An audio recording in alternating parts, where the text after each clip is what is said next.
Okay, what is happening, everybody?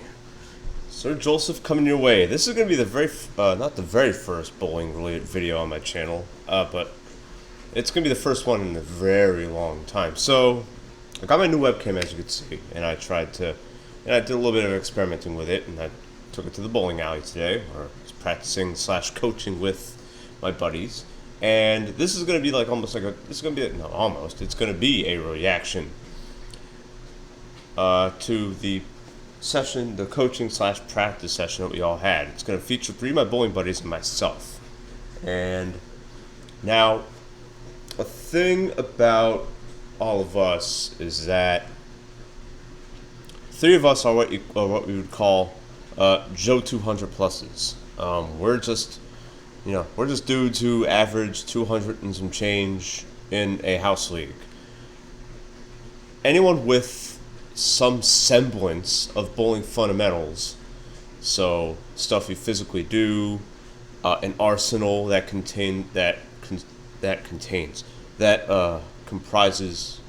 comprised of, a couple of reactive resin balls and a couple of non-reactive resin balls, maybe urethane one in there. Doesn't matter if they're symmetrical or asymmetrical or any of that kind of stuff. Bowls on a house shot. As long as you can hit the 5 through 15 board, that's the track area, you'll be able to shoot 200. By the way, if you hear something in the background, that's my washing machine. I have the loudest washing machine in the world, and my neighbor's dog is probably going to start barking their asses off. They usually hang out in the balcony from like 8 to like 9, so if you hear that kind of background stuff, apologies in advance. So, one of my buddies is at a level that is just as high as mine. He can shoot very high scores. On any given night, he can shoot on a house shot. He can shoot a 700. On any given night on a sport condition, he could probably shoot a 600 or 630. Same with me.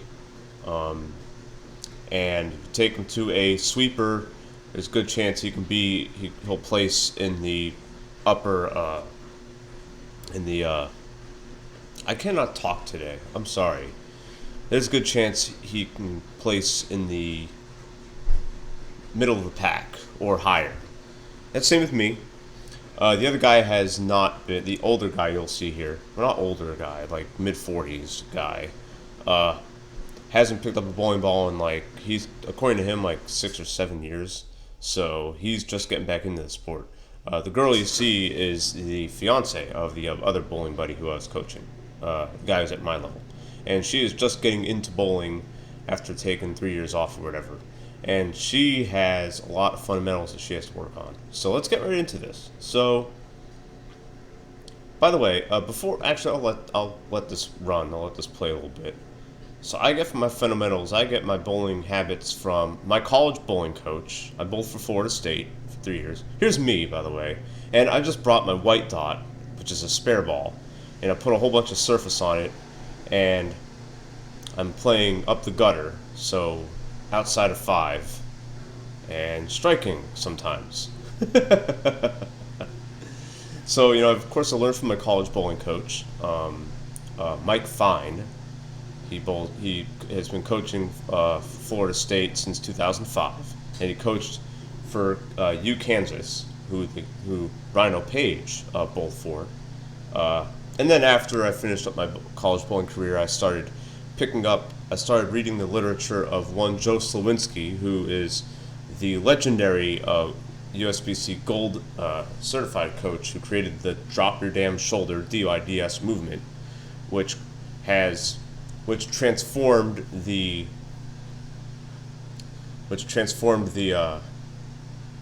bowling style from what it was to what it currently is, which means you're getting your entire posterior left or right if you're left-handed to the opposite side of your hand, and get your shoulder as far down as you can possibly get it, and finish with your hand in front of your face instead of touching your shoulder. That's the general drop your damn shoulder style. Oh, I moved my camera. Whatever.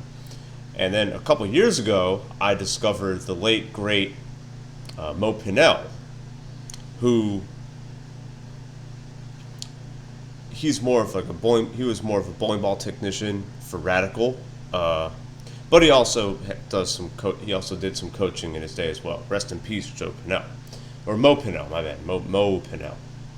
And I have recently discovered content from J.R. Raymond, who has won 3 PBA regional titles, and I actually did a coaching session with him, and I'm applying what he told me to do. Here's me setting up again. And there's me leaving a stone 5. And very recently I've been watching the content of Steve Haas, who, similar to J.R. Raymond, has had some success on the PBA regional tour. So yeah, and also Brad and Kyle. Brad Miller and Kyle Sherman, both of them bowl on the national tour. So that's a little bit of background, my bowling background. My highest average ever was 213, and that's with me sandbagging, by the way, which I'm definitely going to make a video about. But if I really wanted to, I could probably average about 220 if I had the right equipment, if I didn't whiff 5 pins, and stuff like that. My white dot actually has a thing where it gets oil in the ball, in the thumb hole, and like that's like just really horrible. Yeah, I may as well just keep getting my background, explaining my background as I get this camera set up here. And let's see, I have exactly 1 300 to my name, and that 300 was during a pot bowling session in 2013. All my other high games have been like 270s. I've shot like probably like 40 or 50 270s, which is pretty much 11 strikes out of 12. It's like a few strikes, and then you cover a spare, and then you have the rest, and you just go off the sheet, striking the rest of the way. So I have probably like 40 or 50 of those games. I have hundreds of 250s, which is you get some strikes, and you leave a couple spares and make those, and you finish out the rest of the game with strikes. That's what a 250 is. Same with a 260, pretty much. And I have about a dozen or so 280s, 290s, which is either a cover or whiff a spare in the first frame, and then you have 11 in a row. So I am on the way to becoming to succeeding on the regional tour. My last outing at the PBA regional tour, I finished in the middle half of the pack, or the top half of the pack, but I missed cashing by about 80 pins. So I'm close. So therefore, I know the majority of the basics. And it's like I said, the majority of the basics are in the modern game. And as I react to this, you'll see. So the basics in the modern game are: you need to get your entire posterior to the opposite side of your hand. So this guy needs to get everything left. Definitely you need to be more balanced than that, obviously. You cannot step out of your shot like that. And get your shoulder, your bowling arm shoulder, as low as it can possibly get. Be a little late on timing. I'm showing off a one-step approach here. So this is a one-step approach. And that shows, and that will tell you how balanced you are. That gives you a lot of information on how balanced you are. And as you can see, my buddy there, the older guy here, is like, oh, okay, that's how you do it. And I got him to do one-step approach, just in his balance. Anyways, yeah. And then you finish with your hand, your bowling hand in front of your face. And your non-bowling arm should never go anywhere higher than your shoulder. Never. Never go higher than your left shoulder. Like that. That's a one-step approach, and that is a 3-9, because I pulled my ball. So I'm getting this guy right here. I'm getting him to be more aggressive, because we were at a tournament, and all of us bowled pretty well. It had 2 shifts. It had 2... Here, I'll go ahead and... Well, let me do this. I'm going to pause it for a bit here. So here's the story with this guy. Here, I'll go back to it. Here's the story with him. He had trouble covering 10 pins. This right here, that's the 6-pin. 10 pins right next to it. He whiffed a lot of 10 pins 2 weeks ago. And the reason given is because this area of the lane right here, they call them the pines. So this first 20 feet is the heads. This last 20 feet is the back end. This middle right here is the pines. The pines had no oil in this house. Nothing. Nothing. But you had some here, but you couldn't rely on that because if you missed right, your ball would just not do anything and you'd leave washouts or whatever. You couldn't place it early because then your ball would go here and all of a sudden it's taking off. And you're leaving 3-6-10s, which he left, I'd say 1 of every 3 shots he left would leave some variation of a 6-10 or a 3-6-10. That means your ball went high and it hooked too much on a house shot or on any given pattern. And so, he did not have enough ball speed. He was not aggressive enough. And he didn't loft the ball. Now, lofting, there's a right way and a wrong way, and I actually demonstrate that in this session right here. So, coming back from that, he shot well during the afternoon because I told him to get aggressive as much as you can and to get your ball speed up as much as you can without losing control, which is a challenge for him. It's not a challenge for me. In fact, that's my bread and butter. That's the natural way I throw the ball. I'm naturally very fast. A lot of bowlers are naturally fast. They want to move fast. I got that from Steve Haas. And when we slow ourselves down, we actually make a lot more mistakes. So that was his issue. And he is every bit as good as I was. During the morning, he struggled. For his 3-set, he shot like 550, which is well under his average that he had for the tournament, which was 205. I shot 650. We had a 2-hander who wasn't awake yet, and he shot like a 490. During the afternoon, I told him to be more aggressive, and he was, and he shot about 640. Good. And then I shot 650, 670 across 3, which was actually really bad. I did not make good shots. I got a lot of lucky breaks, but I knew that I needed to loft to get past the pines. A lot of bowlers think that lofting gets you past the heads. It does. That is correct. However, when you combine it with ball speed, your ball will skid. It won't skid here at all when you loft. At all. So the ball has 3 phases: skid, hook, and roll. Your ball won't skid here at all when you loft it. Especially if you get it out to the arrows, which you need to get the ball out to the arrows in between the dots and the arrows of the lane. So it'll skid here on the pines, which is what you want. This way, when the ball starts to take direction and it starts to roll, and true, as they say, it'll true at the back of the pattern the last 40 feet, which is what you want. So that was his issue. And I was working with him on that during this couple hours. I gave everyone an hour just to warm up and practice. So this guy right here hasn't bowled in years. And he's a little bit older than I am, so he's using old school tactics. So now I'm telling him to do a 1-step approach. And we're all telling him how to do it. Because so in a 1-step approach, you want to get as close to the foul line as you are comfortable.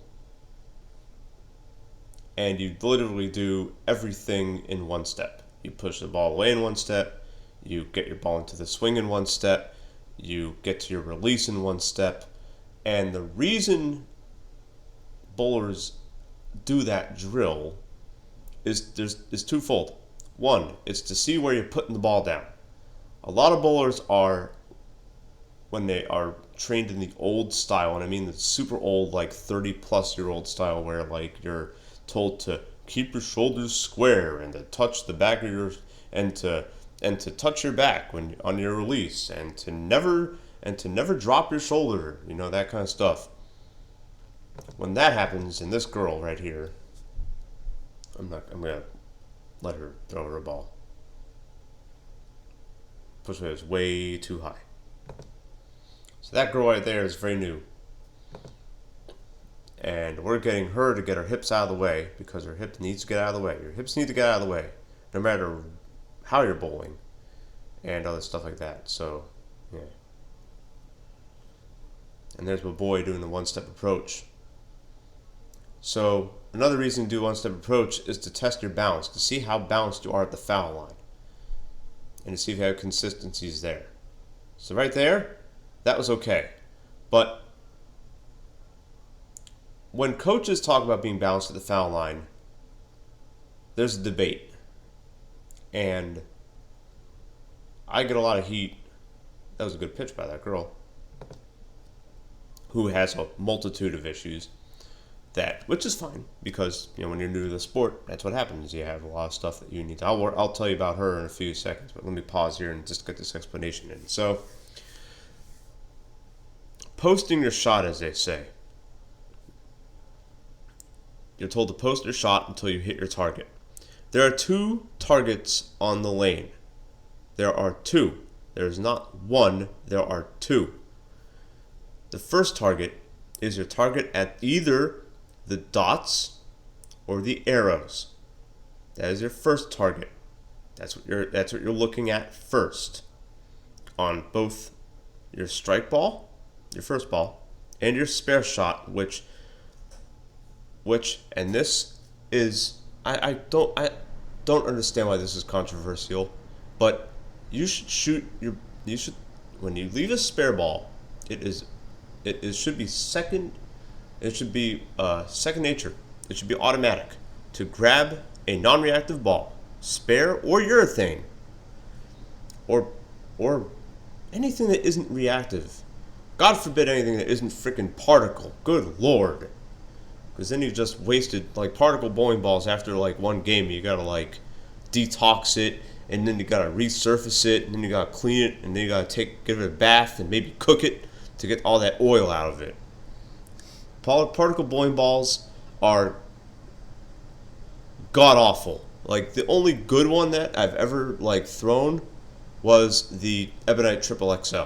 That's it. And that was in 2005 when I sucked at bowling. Or when I was god-awful at it. Or not god-awful, but I was, I wasn't even a 200 bowler because I had no idea what I was doing. Anyways, rant on particle balls aside, you should always shoot straight at your spares. And going back to your targets, you have 2 targets. You have either the dots or the arrows. Some prefer the dots, some prefer the arrows. I prefer the dots. You should never there are 2 places you should never target: the foul line and the pins. Why should you never target the foul line? Because in between the foul line and the dots, there's 6 feet where there's no oil. This is why early timing is really bad. Because when you get your ball into that dry, now you're taking power off the ball. That's okay to do if you're shooting at spares because you're shooting straight at them with a spare ball. It's not okay to do when you are throwing at a full rack of 10 pins. Or 7 pins if you've taken 3 off the rack, if you've taken 3 off the left or right. And then the second target is your target at the break point. Now, there's a different break point for different conditions. Sometimes your break point is going to be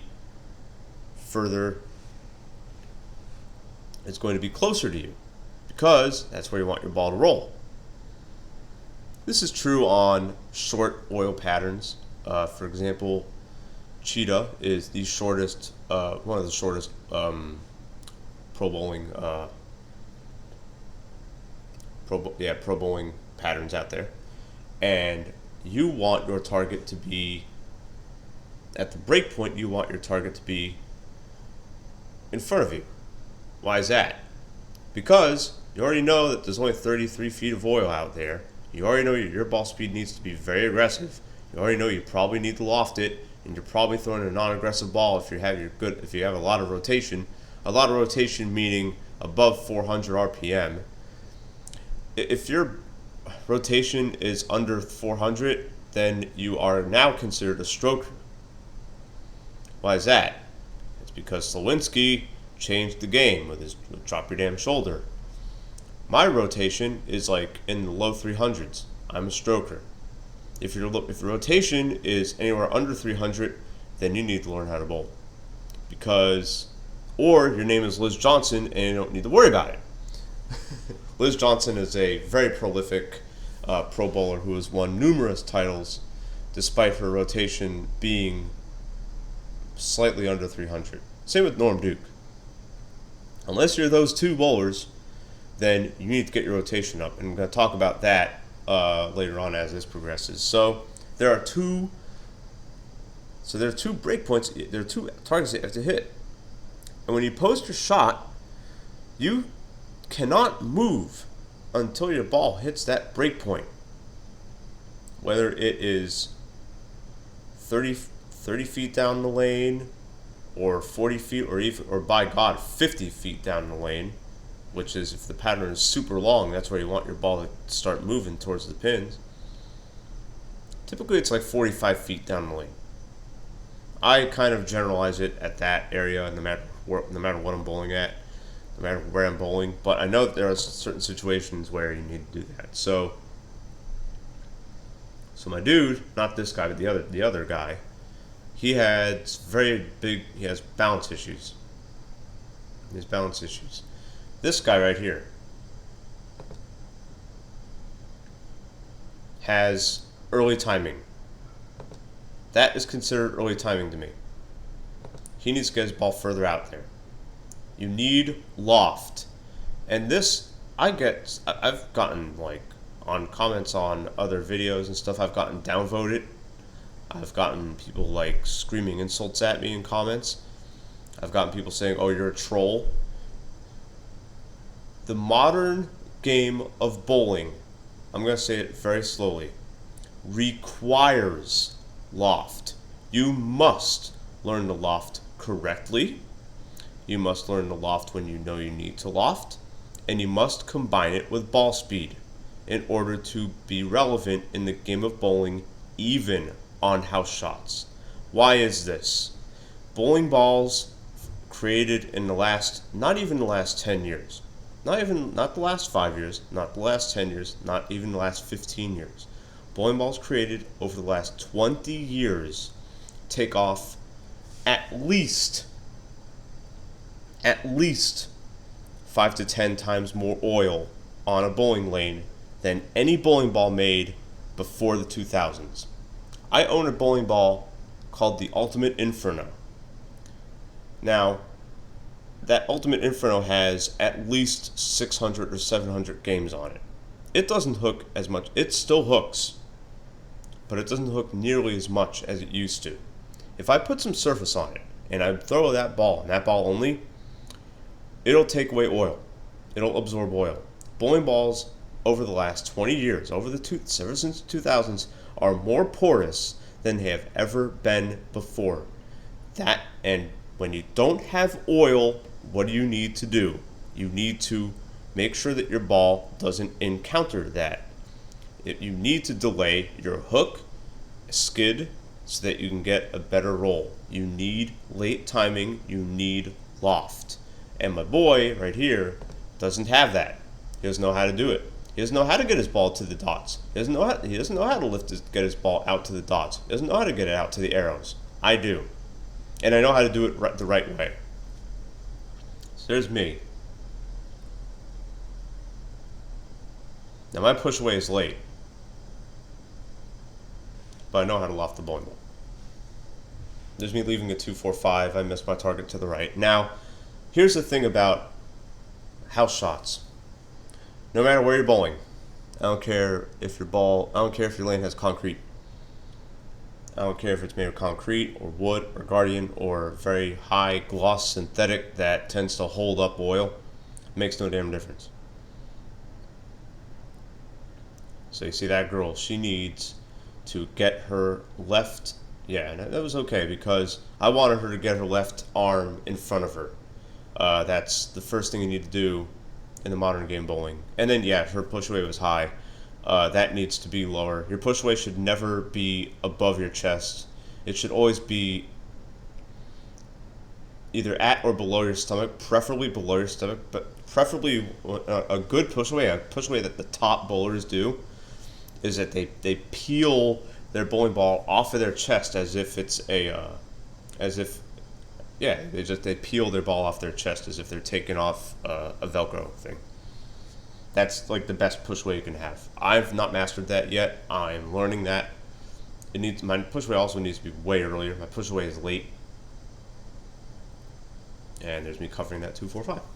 Good.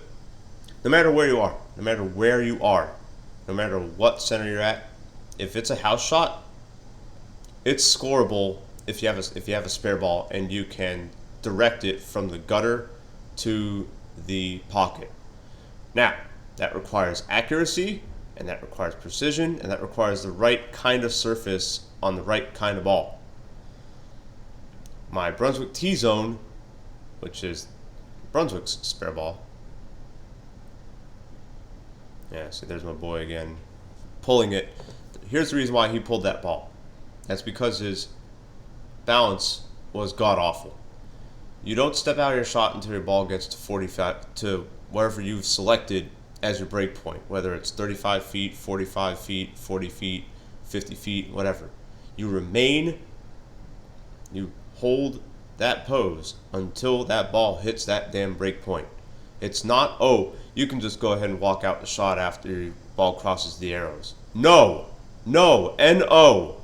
Holy Christ. There are USBC freaking silver coaches saying that. That's bullshit. I don't mean to be mad, but good God, no. You hold that that damn shot. Posting a shot means well, I can't really. Yeah, you have that arm swing and you maintain that arm swing, whatever, and you hold that and you post that shot until that ball starts moving, until that ball starts hooking. When that ball starts moving, then you can go ahead and step out of your shot. And that's what my boy there needed to learn, which is fine because he hasn't bowled in a while, so he's developed bad habits. Now I'm probably holding my ball a little too low. Typically, I missed that wide, way wide. I was aiming to go straight up 5. My ball hit the 5 board. My ball hit the 2 board. Even a white dot with 500 grits of surface. See, that was a little better. Won't go there, but yeah. So that was his issue. That's his big issue. When we started, he held his ball up way too high, like in front of his face. You know what? Don't hold your ball in front of your face.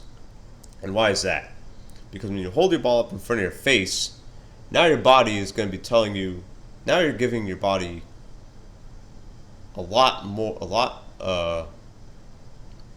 damn it, I can't explain. Now your body has to cover a lot more ground when it comes to the push away. That was a good loft from him, and it struck. There you go. And you need loft in the sport of bowling these days. Modern bowling balls take off way too much oil for it to hold up. And I think when I go into lofting, I think I do that around this video. I'll talk about that because there's a not really a wrong or right way to do it. There's a clearly wrong way to do it, which is get that ball like 5 feet in the air. The only time you have to do that is if right there. That is a bad loft. You don't want to loft that ball like that. There's only two. Here, I'll go there. I'll do that again.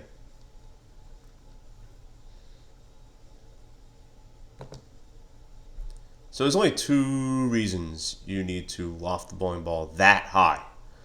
1, you combine it with low ball speed to get your ball to store up a little bit more energy,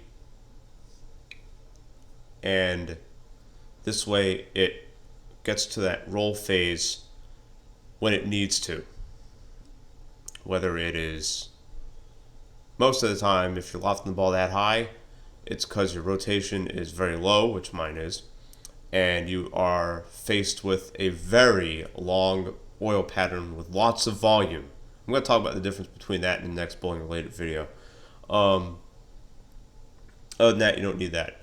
Or you have a lot of rotation and there is very little oil, and you are lofting the gutter cap doing that to get your ball hopefully to hold, hold. Other than that, there's no reason you should loft the bowling ball that high. Ever. Nope. A correct loft, a very common loft, a loft that every bowler should develop, no matter what skill level, no matter what they're bowling, no matter where they're bowling at, no matter what tournament they're bowling at or league. The correct loft is in between the arrows and the dots. Your ball needs to land there, and it needs to be about probably a foot or at most a foot in the air. There you go. Pull it. And why do you pull it? When you don't post your shot, you pull the ball almost every time. And that's what my boy, he just did that. So let me get some water. I'll be right back. I'm talking.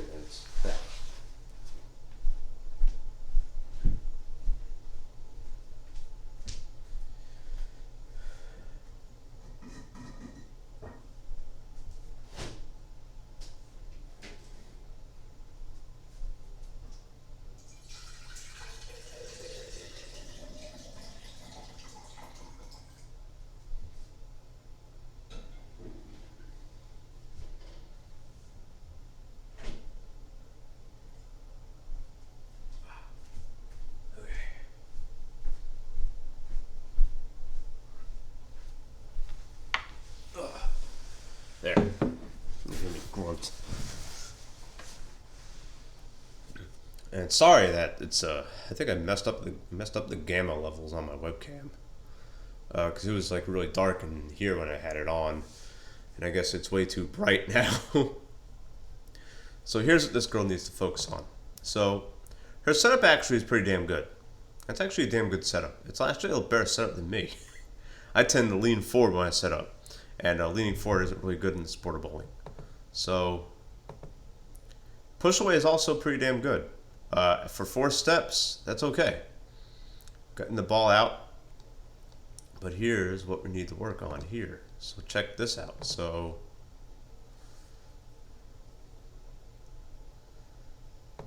that ball came up way too high. That is too high push away. The path that your arm is taking is going to interrupt with the pendulum swing that your ball naturally wants to take when throwing the ball. If her push away was a little lower, it would be fine. Out and down is most common. Straight down is preferred, and the peel away, which is where you have a bowling ball in your. If you see pro bowlers do that, Sean Rash does that. If you watch some of his matches, he has his ball pressed up against his chest, and then he peels it off as if it's a what's it called? As if it's Velcro, as if the ball is Velcro to his chest. That is that's like the pro push away.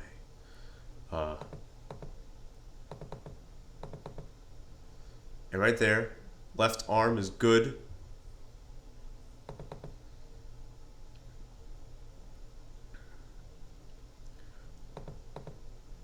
But that right there, that left arm is way too high for a woman of her physique.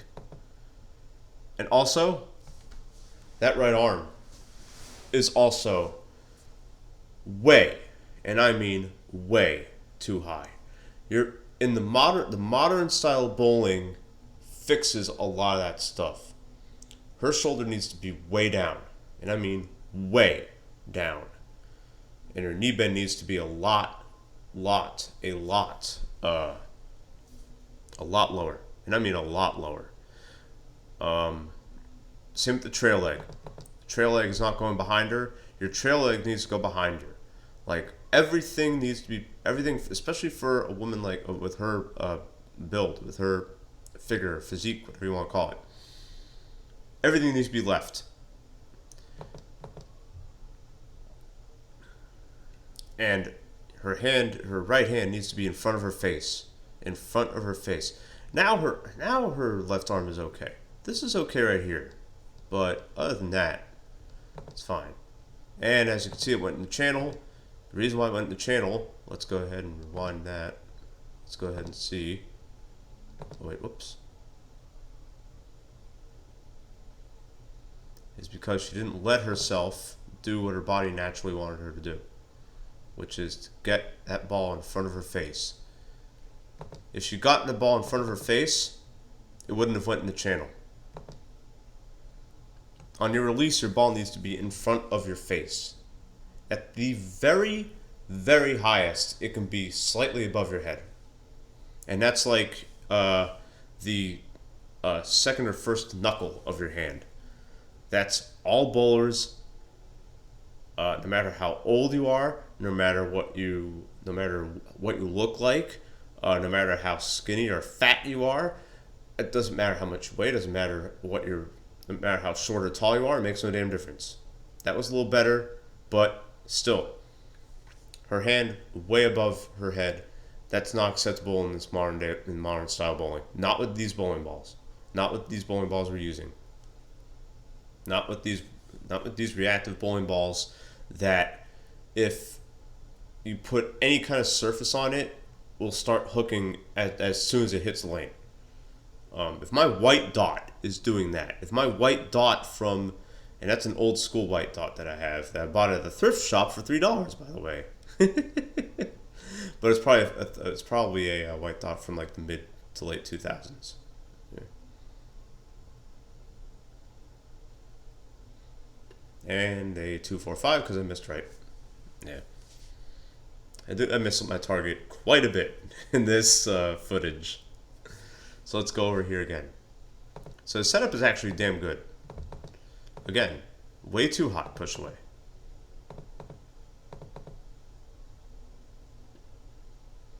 And actually, I would like her left hand to be a little... No, it's fine where it is. Yep. And right there, way too high. Way too high. I think it goes in for a strike, or for a 6-10 or a 4-7.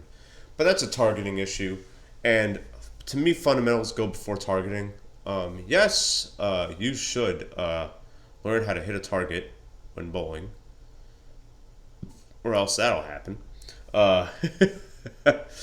But to me, it's fundamentals and learning your body's biomechanics, fundamental biomechanics that are universal to everybody, such as you have a heavy bowling ball in your right arm, in your right hand, so what does it want to do? Does it want the shoulders to stay square? If I gave you a bowling ball and put it in your right hand, what would your body naturally do? It would lean to the left. What happens when you carry what happens when you carry luggage? And you keep your shoulders like perfectly square? Does that not hurt? Yeah, it does. So here's another thing that's wrong with my boys. So let's see, way too high, and I was telling him lower, lower, lower with your setup. And I'd like for his setup to actually, he needs to have his knees a little bit crouched, a little bit.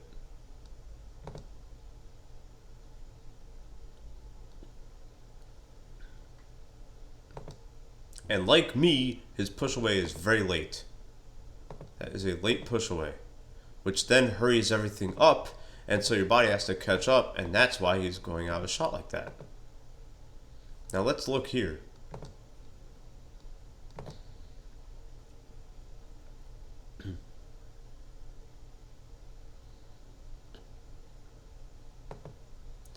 That finish to me was taught to me when I was young, to have your hand here. To have your hand touch you have to pat yourself on the back. I remember that. I remember hearing that when I was young. That was in 1988. That was right before I transitioned from candlepin bowling to 10-pin bowling. By the way, candlepin bowling is way better than 10-pin bowling. I love candlepin bowling. It should be like country, like nationwide, instead of just in the Canada and the New England area. But I digress. The problem with having that finish. One, it's the same as if you're weightlifting and you're doing a military press behind your back. Is it really natural to have your hand that way? Like, do that right now. Like, put your hand in, like, and have it, and touch yourself on the back right now. And leave it in that position for a few minutes. Or not for a few minutes, like 10 seconds. How does your rotator cuff feel? Does it feel like crap? Does your rotator cuff like that? No. Your rotator cuff is designed, and I got this from a workout channel called Athlean X, hosted by Jeff Cavalier. The guy really knows his stuff when it comes to biomechanics as it pertains to weightlifting and bodybuilding. Your rotator cuff is not designed for that kind of movement. It's not designed for your hands to be above or in back of you for long periods of time. If you have a finished position like that, your rotator cuff will actually it'll deteriorate. It'll get to a point where you won't be able to even bowl anymore. You'll have to retire early. So I'm trying to get him to stop doing that.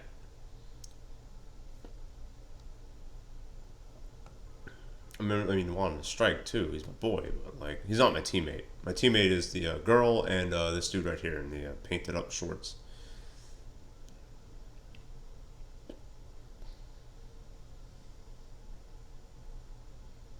My little wind up. Wind up is optional. There you go. That's how you're supposed to know. That was a really bad strike. When you get that kind of pin action, that's not a proper strike. That is, but it was a high 4-pin. High 4-pin. Why? Lack of ball speed. When you leave a 4-pin, I'm actually going to talk about that right now. So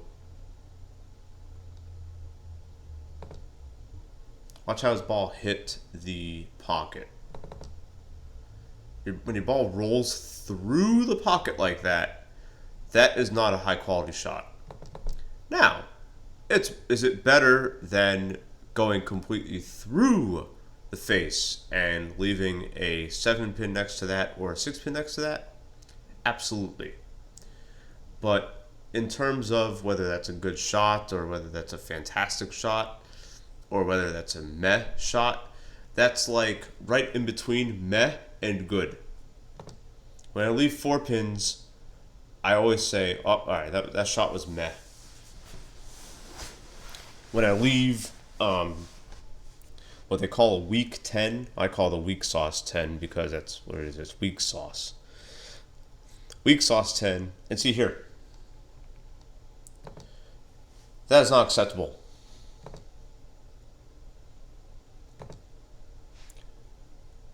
I make sure that none of my teammates do that. Why?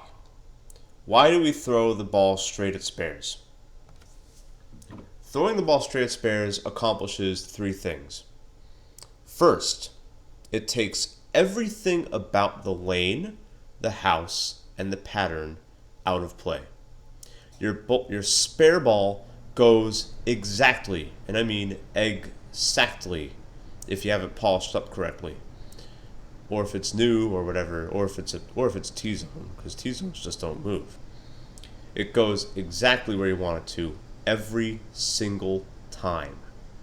Spare balls and anything that was made, anything non-reactive that isn't like high-level urethane. Urethane stuff like a purple hammer is going to hook. However, a urethane ball like an AMF angle made in like 1988 will hook like half a board. You know what I mean? So, non-reactive bowling balls. I'll let this run while I talk. So it's the first thing that throwing a spare ball straight at spares does. It takes everything out of play. The second thing it does is that it promotes accuracy. Bowlers who throw their ball straight at every spare hit their targets more, and they score higher. Why do they score higher? Because they can hit their targets more. When I grab my spare ball at a 2.8 or a 3.9 sleeper, I get looks, and guys and bowlers go, "Why are you doing that? Like, you're not going to cover it. It's way easier to cover it when you're hooking at it." That is correct. It's true. However, when I leave those 2s and 8s and 3s and 9s on their own, now I'm going to be twice as accurate at those individual pins that I've left. The third thing that throwing a spare ball directly at spares does is it also prevents lanes from breaking down faster. Avoiding lanes that break down and avoiding the burn, as they say, is at a premium in modern bowling. And by modern bowling, I mean bowling since the mid-2000s. Ask any established professional bowler. Ask the J.R. Raymonds. Ask the Steve Hosses. Ask anyone else who competes on the national tour or the regional tour, like Brad Miller and Kyle Sherman, who make YouTube videos. Darren Tang, all those guys. Ask them what they would rather deal with. Would they rather deal with a lot of hold or a lot of hook?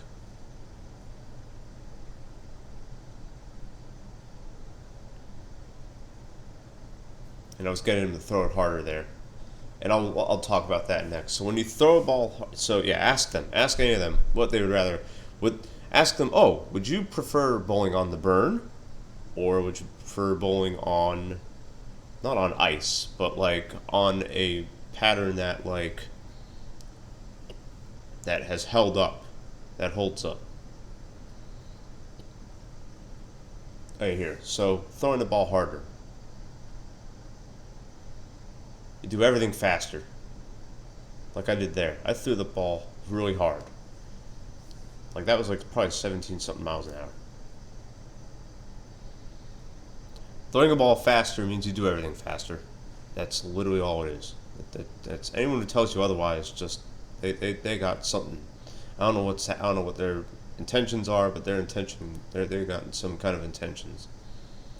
I gave her a thumbs up there because she did exactly what I wanted her to do, which was to make sure her left shoulder is in front of her right shoulder. That is necessary in today's game, and other stuff like that. So, that's like the first thing I wanted her to do. There's a lot of things. There's I could probably list 6 or 7 things that this girl needs to work on. She needs to get rid of that wrist brace. That wrist brace, those things are dumb. Your wrist is not that weak. Unless you weigh like 90 pounds. Then sure. If you're weighing 90 pounds and you're throwing a 15-pound ball, then yes, use the damn brace, because yeah, you're throwing a ball that is what percent of your body weight? 10%, 20% of your body weight? Yeah, if you're weighing 90 pounds and you're throwing a 15-pound bowling ball, if you're Missy Bellander or Missy Bellander Parkin, and you weigh like 130 tops and you're throwing a 16-pound bowling ball, yeah, then you need to wear that brace, because then your wrist is then you're putting your wrist in danger every time you throw a bowling ball. Yeah. So I'm teaching him too to throw it harder, which he has a lot of trouble with given his rotation.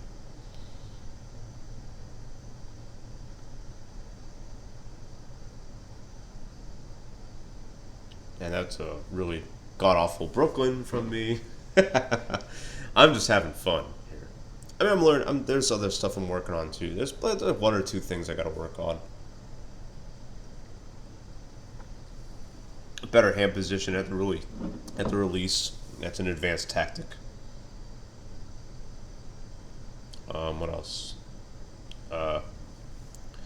Not leaning over. I'll show you what I need to work on here. So here. Push away late. Very late.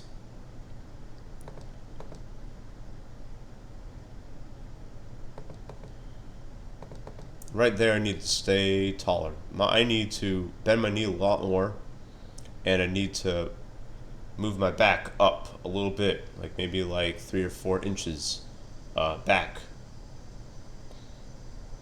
And that's what's caused me to be speed dominant. I'm a speed dominant bowler. I'm pretty much the male equivalent to Liz Johnson. I'm like a dude version of her. Uh, I'm Norm Duke. I'm Norm Duke with long hair, and who's like 20 some odd years younger than him. I'm not older than Norm Duke. Goddamn. So, is that competitive in today's game? No, it is not. Uh, I need to throw the ball probably more like Francois Lavoie, who is like he's from like Canada and he weighs like 140.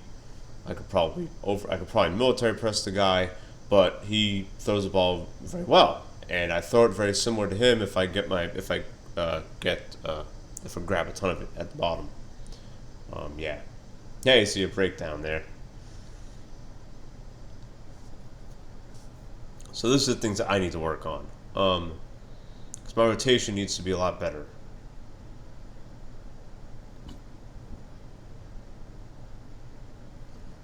As I whiff that. And I don't know why I got in the habit of keeping my ball, holding it into my stomach. I probably need to move it up just a little bit, maybe a couple inches, in between my chest and my stomach. That's probably like the optimal. Uh, that's like the optimal start position. I'll go ahead and just do that there.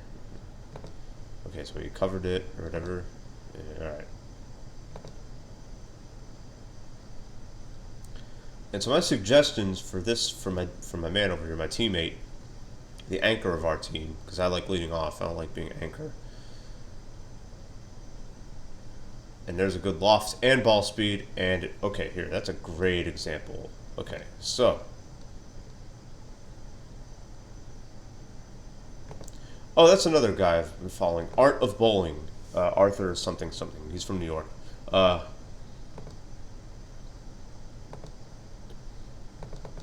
So that's a decent loft.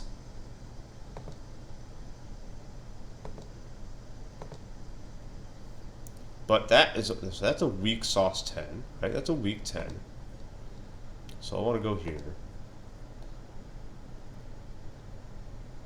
I'll go for another few minutes. So right there. A lot of bowlers would say, "Oh, I got robbed at that." They go, "Oh my god, man. You know, the 10 pin's glued to the ground." All those dumbass excuses. Watch where the ball hits the pocket. Did it roll into the pocket? No. It rolled against the pocket. A weak 10 is a bad shot.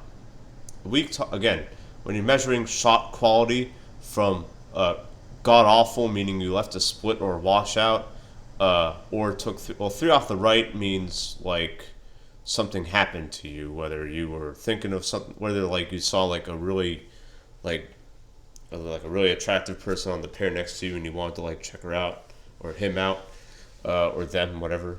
And you're checking them out before you threw the ball, and so you missed all the way right, and you clipped 3 off the right or 3 off the left or whatever, or you got in the channel. That's like a WTF was I thinking shot. And then you have a bad shot, which is a split or a washout. All splits and washouts are just really bad shots, no matter what.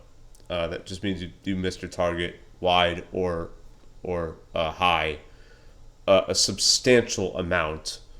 Substantial in the sport of bowling on a house shot, meaning you missed at least 5 boards on a house shot, right? On a house shot, at least 5 boards. On a sports shot, probably like 1 or 2 or 3, depending on the ratio of the oil and the volume and the length. And then you have meh, which is if you leave a 3-6-10 or a 6-10, just reverse those if you're left-handed. 4-7, what they call a half 8, which is like an 8-10, but the 10 went, or a shaker 7, where your ball hit the pocket so light that the shrapnel just didn't get the 7 out. That's also a meh shot. Leaving a 6-pin on its own, that's also a meh shot. Because that means your ball went Brooklyn, but didn't go quite Brooklyn, so it probably broke. So it probably crumbled the 3-6-10. A 3-10 is also a meh shot. Where that's like in between meh and poor. That right there, week 10. That is in between good and meh. And I'd say it's like maybe 75% meh and 25% good. You should not be saying stuff like, "Oh man, the 10 pin's glued to the ground, man," whenever you leave a week 10. Or even a wrap 10. That ball didn't hit the pocket properly. There's a lot of reasons for that, and I'm going to get into those reasons in future videos. What I'm probably going to do is I'm probably going to get some league footage. I don't know what he's doing there. There's him throwing the ball pretty aggressively. That was a good cover. And you don't see it, but he grabs a ton of it at the bottom of the spare ball. Spare ball, you want to take as much rotation out as possible. You literally just want to throw that ball to the pins that you left. That's it. And that was a little better, but he pulled it. And why did he pull it? Because you just stepped out of the shot. Stepping out the shot will do that. That'll make you pull the ball.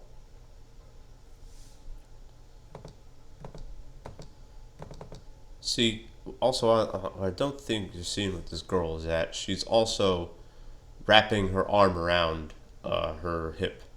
That is solved by moving everything to the opposite of your bowling hand. So if she's right-handed, so her entire posterior needs to be to the left. And this needs to be fixed for a second. This hand needs to be in front of her face. This needs to be in front of her face like that. And it's like that no matter what you look like. Came in for 3-6-9-10.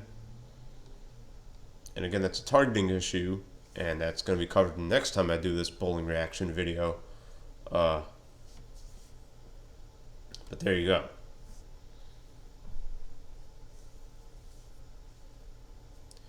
And I'm going to say this right now.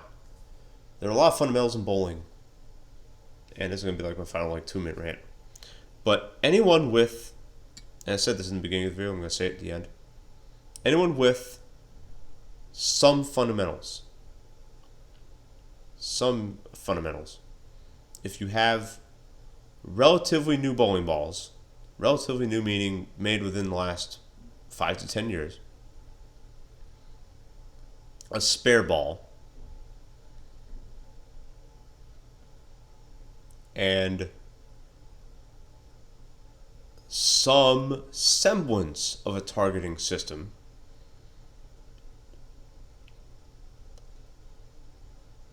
you put all those together and anyone can average around 200. That was a good pitch. Anyone can average around 200. It's not that difficult in today's game. With today's bowling balls, with how scoreable today's house shots are, there's no excuse for anyone not to average 200. Now, there's a reason why you should keep your average at around 200, and that's going to be the topic of the next time I do bowling reaction. That's what I'm calling this right now, bowling reaction. But yeah, yeah. Instead of just coaching my bowling buddies at the top, I'm going to call it bowling reaction number whatever. So this concludes today's bowling reaction. I'm going to keep preaching these fundamentals because I think it's important that a lot of bowlers, that a lot of players getting into a lot of people getting into the sport need to understand that there's different fundamentals now than from 30 years ago. And I want to preach that in this series. So hope you enjoyed. Take care. See you in the next stream or video.